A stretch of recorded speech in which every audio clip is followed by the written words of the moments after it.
बिस्मिल्लाहिर्रहमानिर्रहीम। अस्सलाम वालेकुम। मेरा नाम डॉक्टर यासिर है। मैं पीएचडी स्कॉलर एनिमल न्यूट्रिशन और मेरा रिसर्च वर्क पीएचडी में बफलो की प्रोटीन, फैट और स्टार्च फीडिंग पे है। हाँ, आजकल एक बहुत बड़ी बहस ज़ेर मौजू है कि जानवरों में क्रूड प्रोटीन का जो कॉन्सेप्ट है। तो क्रूड प्रोटीन का कॉन्सेप्ट ये है कि बेसिकली क्रूड प्रोटीन होती क्या है। क्रूड प्रोटीन में हम इसको दो पार्ट्स में डिवाइड कर सकते हैं। एक इसका पार्ट है ट्रू प्रोटीन, जो कि असल में प्रोटीन है, और दूसरा है नॉन प्रोटीन नाइट्रोजन, यानी कि ऐसे मुरक्कबात जो नामियाती और गैर नामियाती दोनों हो सकते हैं, in the form of nitrates, nitrites, और नामियाती मुरक्कबात में जैसे है कि यूरिया। सो ये नॉन प्रोटीन नाइट्रोजन सोर्स हैं। और दूसरा पार्ट बफलो की प्रोटीन का या कैटल की प्रोटीन का या रुमिनेंट्स की प्रोटीन का, वो है true protein. True protein plus non protein nitrogen. So ये दोनों मिलकर क्रूड प्रोटीन बनाते हैं। अब दूसरा सवाल आता है कि क्या ट्रू प्रोटीन के अलावा जो नॉन प्रोटीन है, नॉन प्रोटीन नाइट्रोजन है, ये भी जानवर को जरूरत है, या कि ये जो वनडे में यूरिया या दीगर नॉन प्रोटीन नाइट्रोजन के जो सोर्सेज हैं वो डाले जाते हैं, क्या ये डालना ठीक है? क्या ये जानवर की सेहत के लिए ठीक है, या कि ये जानवर के लिए मुज़र सेहत है? तो इस पर यह है कि जानवरों को इन दोनों किस्म के सोर्सेज की जरूरत होती है, ट्रू प्रोटीन की भी और नॉन प्रोटीन नाइट्रोजन की भी। जहां तक ताल्लुक है मेटाबोलाइजेबल प्रोटीन का, तो मेटाबोलाइजेबल प्रोटीन का वो हिस्सा है जो जानवरों को चारों जो स्टमक के पार्ट्स हैं, जिसको हम ओजरी भी बोलते हैं, वो ओजरी के से क्रॉस करने के बाद स्मॉल इंटेस्टाइन का जो पहला पोर्शन है, जिसे ड्यूडेनम कहते हैं, उसमें जो प्रोटीन पहुंचती है उसको ट्रू प्रोटीन कहा जाता है, या मेटाबोलाइजेबल प्रोटीन कहलाती है वो। सो ये कॉन्सेप्ट है मेटाबोलाइजेबल प्रोटीन का। मेटाबोलाइजेबल प्रोटीन का वो हिस्सा है जो कि जानवर एक्चुअली आगे as a source of amino acids अपने लिए इस्तेमाल करता है। अब जब जानवर को हम क्रूड प्रोटीन डालते हैं तो उसमें ट्रू प्रोटीन का एक बड़ा हिस्सा और साथ जो नॉन प्रोटीन नाइट्रोजन है वो रुमेन के अंदर, जो कि बड़ी ओजरी है, उसके अंदर उनकी फर्मेंटेशन हो जाती है, और फर्मेंटेशन से उसमें नाइट्रोजन लिबरेट होती है। अब ये नाइट्रोजन ख्वाह ट्रू प्रोटीन से आई है या नॉन प्रोटीन नाइट्रोजन यानी यूरिया वगैरह से आई है, ये दोनों किस्म की नाइट्रोजन जो ओजरी के अंदर मौजूद जरासीम हैं जो फर्मेंटेशन करते हैं, उनकी अफजाइश के लिए बहुत जरूरी है।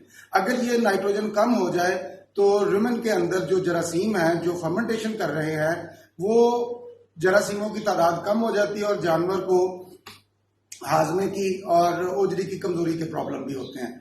सो जानवर को नॉन प्रोटीन नाइट्रोजन भी चाहिए और ट्रू प्रोटीन भी चाहिए, बट ओजरी के अंदर जानवर को ट्रू प्रोटीन की जरूरत नहीं, ओजरी के अंदर उसको नाइट्रोजन चाहिए। और वो नाइट्रोजन ख्वाह आप वो हासिल करे ट्रू प्रोटीन से, ख्वाह वो उसको हासिल करे नॉन प्रोटीन नाइट्रोजन यानी कि यूरिया वगैरह से, तो वो उसको चाहिए। ना सिर्फ ये, इस नाइट्रोजन को भी आगे जरासीमों को यूज करने के लिए और अपनी बॉडीज बनाने के लिए, जरासीम को अपनी बॉडीज बनाने के लिए, अपनी अफजाइश हासिल करने के लिए साथ स्टार्चेस भी चाहिए। जो स्टार्चेस उसको मिलते हैं रेडिली फर्मेंटेबल सोर्स, यानी कि मकई से, या कुछ फार्मर हजरात आटा खिलाते हैं जानवरों को, रोटी खिलाते हैं, और इसके अलावा शीरा, गन्ने की राब या दीगर जो शीरे के सोर्सेज हैं, मतलब गुड़ वगैरह भी बात खिलाते, तो वो रेडिली फर्मेंटेबल कार्बोहाइड्रेट, स्टार्च और साथ नाइट्रोजन, नॉन प्रोटीन नाइट्रोजन से हो या ट्रू प्रोटीन से, उसको वो नाइट्रोजन और कार्ब्स चाहिए। इन दोनों चीजों के मिलाप से वो अपनी बॉडीज को बिल्ड करते हैं जरासीम, और अपनी तादाद को बढ़ाते हैं, जो कि जानवरों में फर्मेंटेशन के प्रोसेस को ज्यादा एफिशिएंट बनाती हैं। सो जानवर को दोनों किस्म की नाइट्रोजन चाहिए। अब इसका एक लेवल है जिससे ऊपर अगर आप जाते हैं तो टॉक्सिसिटी के इफेक्ट आते हैं। सो अमूमन वनडे के अंदर कंसंट्रेट के अंदर 1.5% तक अलाउड है यूरिया का इस्तेमाल, और ये पूरी दुनिया में ऐसे है। आप इसे जहां मर्जी चेक कर लें, दुनिया में जिस मर्जी साइंटिस्ट से, जिस मर्जी डॉक्टर के साथ आप कंसल्ट कर लें, हाँ वो डॉक्टर न्यूट्रिशन का हो, उसको न्यूट्रिशन का और खास तौर पर रुमिनेंट न्यूट्रिशन का कॉन्सेप्ट हो। सो वो इस बात को वेट करेगा कि जानवर को दोनों किस्म की नाइट्रोजन चाहिए। सो वो नाइट्रोजन एनपीएन से भी उसको चाहिए और ट्रू प्रोटीन से भी चाहिए। सो जानवर की अपनी सेहत के लिए ये नाइट्रोजन का सोर्स जो कि यूरिया वगैरह है एक खास मिकदार में बहुत जरूरी चाहिए। अगर आप नहीं देंगे तो इससे भी जानवर के डाइजेस्टिव सिस्टम के ऊपर और खास तौर पर रुमेन हेल्थ के ऊपर जो बड़ी होजरी की हेल्थ है वो बुरी तरह मुतासर होती है। सो जानवरों को नॉन प्रोटीन नाइट्रोजन भी चाहिए।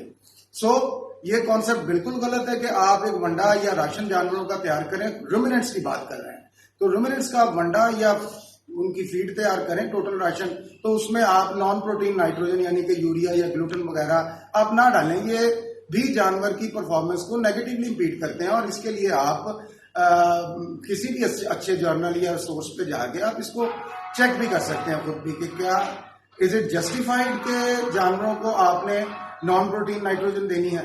So this is world over justified कि जानवरों को रुमिनेंट्स को नॉन प्रोटीन नाइट्रोजन की उतनी ही जरूरत है जितनी ट्रू प्रोटीन नाइट्रोजन की अहमियत और जरूरत है। So this was all about.